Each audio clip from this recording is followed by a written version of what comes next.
Telephone आया, phone. बेटा अपने कमरे में, बेटी अपने कमरे में, पिता अपने कमरे में, माता अपने कमरे में, भाई अपने कमरे में। पहले पिता के पास बेटा बैठता था, ज्ञान पाता था। माई के पास बेटी बैठती थी, ज्ञान पाती थी। अब टेलीफोन में व्हाट्सएप पे लिख दिया, बेटा आकर के भोजन कर लो, बेटा आके भोजन करके गया, वापस लेट गया।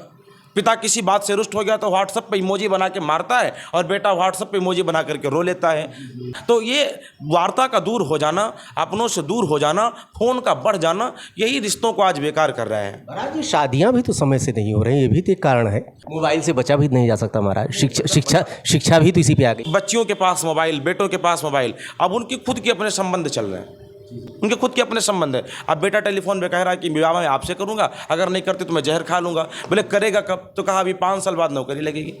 बेटी शादी करने क्योंकि 5 साल पहले हो गई, लेकिन अगर करती शादी तो बेटा जहर खा लेगा और बेटी को नौकरी मिलेगी 5 साल बाद। प्रौढ़ावस्था बन रही है। आपके कथा में जितने लोग आपके श्रोता होंगे, तल्लीनता से आपकी कथा को सुनने वाले आपको इलिटरेट ही मिलेंगे, गांव के मिलेंगे, जिनको आप अनपढ़ कहते हैं। तो शिक्षा का मतलब यही है। लेकिन आजकल की जो मोबाइली ज्ञान है, जो टेलीफोनीय ज्ञान है, इतना कमज़ोर हो गया कि बेटी को 2 दिन के कष्ट को भी सहने की क्षमता नहीं दे पा रहा है। तलाक, आए दिन कोर्ट पे तलाक, सासू ने दिया सलाई तो पिया ने आग लगाई, आए दिन तलाक। तो यहाँ पे समझना पड़ेगा, थोड़ा पुस्तक की तरफ भागना पड़ेगा, टेलीफोन से थोड़ा सा दूर होना पड़ेगा। जय सिया राम। इस समय हमारी भारतीय संस्कृति बहुत संकट में है। पाश्चात्य संस्कृति का ग्रहण लग चुका है हमारे देश पे। अपने मूल को हम खोते जा रहे हैं, रिश्ते टूट रहे हैं। और जब से डिजिटल इंडिया हुआ है तब से पता नहीं क्या हो गया है हमारे यहाँ।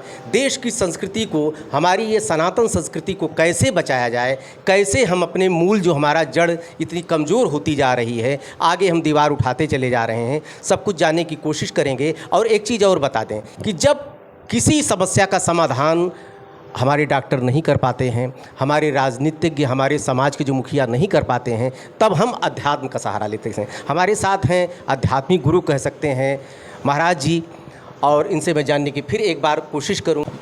क्या कहेंगे आप पाश्चात्य संस्कृति का ग्रहण हमारे देश पर लग गया? देखिए, मेरा मानना ये है, जो भी आपने कहा कि एक सामाजिक रिश्ते टूटते हुए चले जा रहे हैं, उसका केवल एक ही कारण है, टेलीफोन का बढ़ना, फ़ोन का बढ़ना।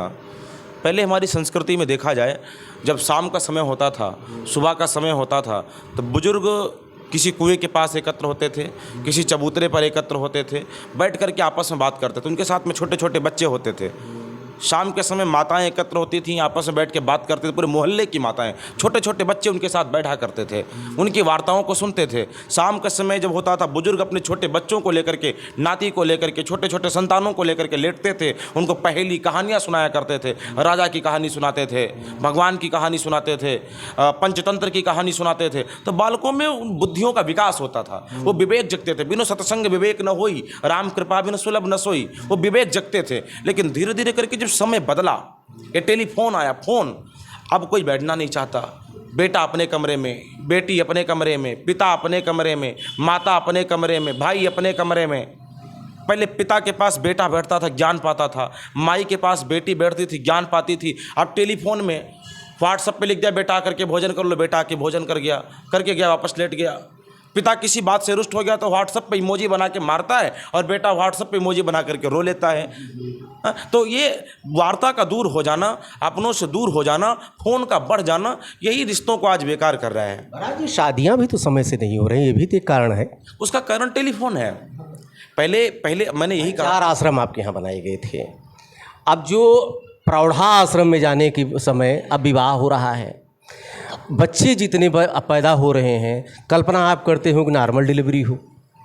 अब डिलीवरी जितनी भी हो रही है, थोड़ा विषय से हम लोग हट रहे हैं सब, ये क्या आप मानते हैं कि इतना कहीं न कहीं हमारा, आप किसको दोष दीजिए? नहीं, दोष केवल उसमें माँ बाप का है, दोष केवल माँ बाप का है।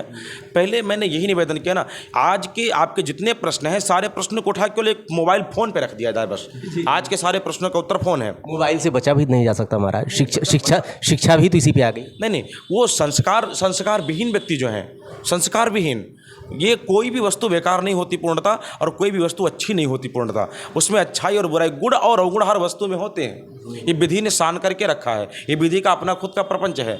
ये बच्चियों के पास मोबाइल, बेटों के पास मोबाइल। अब उनकी खुद के अपने संबंध चल रहे हैं, उनके खुद के अपने संबंध है। अब बेटा टेलीफोन पे कह रहा है कि विवाह मैं आपसे करूंगा, अगर नहीं करते तो मैं जहर खा लूंगा। बोले करेगा कब? तो कहा अभी 5 साल बाद नौकरी लगेगी। बेटी शादी करने क्योंकि 5 साल पहले हो गई, लेकिन अगर करती शादी तो बेटा जहर खा लेगा और बेटी को नौकरी मिलेगी 5 साल बाद। प्रौढ़ावस्था बन रही है और इस पे पूरा दोष माँ बाप का है। छोटे से बच्चों को फ़ोन का पकड़ा देना। पुस्तक कितनी कमज़ोर तो नहीं हो गई ना कि जाकर के फ़ोनों पे आश्रित हो गई। जिस फ़ोन को हम लेकर के पढ़ाई कर रहे हैं, उस फ़ोन का निर्माण भी उन्हीं वैज्ञानिक पुस्तकों से हुआ है, उन्हीं आध्यात्मिक पुस्तकों से हुआ है। तो इतनी कमज़ोर हमारे देश की पुस्तक। कमज़ोर अगर आपकी से न हो गई होती शिक्षा, तो ये बताइए जितने शिक्षित लोग हैं, अभी आप कचहरी में चले जाइए, सबसे ज़्यादा तलाक अगर केसेज आपको मिलेंगे तो पढ़े लिखे के मिलेंगे। अनपढ़ तो आपकी सनातन संस्कृति को बचा के चल रहे हैं। आपके कथा में जितने लोग आपके श्रोता होंगे, तल्लीनता से आपकी कथा को सुनने वाले, आपको इलिटरेट ही मिलेंगे, गांव के मिलेंगे, जिनको आप अनपढ़ कहते हैं। तो शिक्षा का मतलब यही है। नहीं, वो जितने लोगों के तलाक हो रहे हैं, मैंने कहा शिक्षा कमज़ोर, आपने कहा शिक्षा कमज़ोर हो गई। नहीं, हमारी शिक्षा को कमज़ोर कर देगी ताकत कहाँ पैदा हुई? अगर शायद उन्होंने पुस्तकीय ज्ञान अर्जित किया होता तो तलाक का नवसर ना आता। उन्होंने टेलीफोन ज्ञान अर्जित किया है, उन्होंने मोबाइल का मोबाइल ज्ञान अर्जित किया है। पुस्तक ज्ञान अर्जित करने वाला तलाक। माता जानकी को देखिए, राम जी लेकर के 14 वर्षों के लिए वनवास गए, विवाह हुआ, थोड़ा समय विवाह, जब राज्य गद्दी पर बैठना है, जब उनको शासक बनना है, तब वनवास की ओर चले गए। एक बार सोचा भी नहीं मैं नहीं जाऊंगी, वापस लौटे, अग्नि परीक्षा हुई, एक बार भी नहीं कहा कि मेरी अग्नि परीक्षा नहीं होनी चाहिए। अब गद्दी पर फिर से बैठना, प्रजाओं ने मिथ्या कलंक लगा दिया, चले गए। माता जानकी ने तो नहीं कहा मुझे तलाक। बेटी को इसीलिए पढ़ाया जाता है कि ससुराल में जाकर के तुमको कष्ट मिलेंगे, और उन्हीं कष्टों से हंस करके निपटने के लिए बेटी की शिक्षा होती है, उन्हीं कष्टों से हंस करके निपटने के लिए। लेकिन आजकल की जो मोबाइली ज्ञान है, जो टेलीफोनीय ज्ञान है, इतना कमज़ोर हो गया, इतना कमज़ोर हो गया कि बेटी को 2 दिन के कष्ट को भी सहने की क्षमता नहीं दे पा रहा है। तलाक, आए दिन कोर्ट पे तलाक, सासू ने दिया सलाई तो पिया ने आग लगाई, आए दिन तलाक, आए दिन तलाक। तो यहाँ पे समझना पड़ेगा, थोड़ा पुस्तक की तरफ भागना पड़ेगा, टेलीफोन से थोड़ा सा दूर होना पड़ेगा, ज़्यादा नहीं, थोड़ा सा दूर। लेकिन विकास कैसे होगा महाराज जी अगर हम मोबाइल को छोड़ देंगे तो? नहीं, अरे भाई, डिजिटल इंडिया हो गया, इंडिया डिजिटल हो गया, पुस्तकें भी अब आपके मोबाइल में भी आ गई। कागज़ देख लीजिएगा, कुछ दिन बाद, महाराज जी क्षमा कीजिएगा, 10 वर्षों बाद कागज़ ख़त्म होने जा रहा है, इतने हम आधुनिकता में आ गए हैं। तो आप कैसे, आप मानते हैं मोबाइल को कैसे छोड़ा जाए? देखिए, एक बात मैं आपको और बता दूं, जैसे जैसे ये युग बढ़ेगा वैसे वैसे इसका दंभ भी समाप्त हो जाएगा, टेलीफोन का दंभ भी समाप्त होगा। भविष्य मालिका एक पुस्तक है, वो कह रही कि 2070 पहुँचते पहुँचते हम लोग फ़ोन से ज़रा दूरी बनाना शुरू कर लेंगे। जो टेलीफोन कान में लगाते हैं, इससे दूरी बनाएंगे हम लोग। 2032 में सतयुग की शुरुआत होगी, उसी से दूरी बनना धीरे धीरे करके शुरू हो जाएगा, उसी से दूरी बनना शुरू हो जाएगा।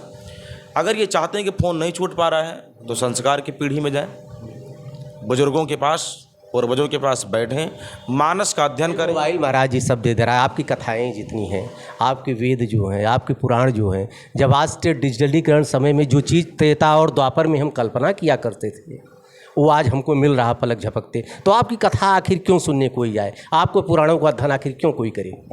देखिए, मैंने कहा ना कि दो घाट होते हैं, गुण और अवगुण के। फ़ोन को लेकर के अवगुण को ही ग्रहण करना ये मूर्खता होगी, लेकर के उससे गुण को भी लेना ये बहुत बड़ी बुद्धिमत्ता होगी।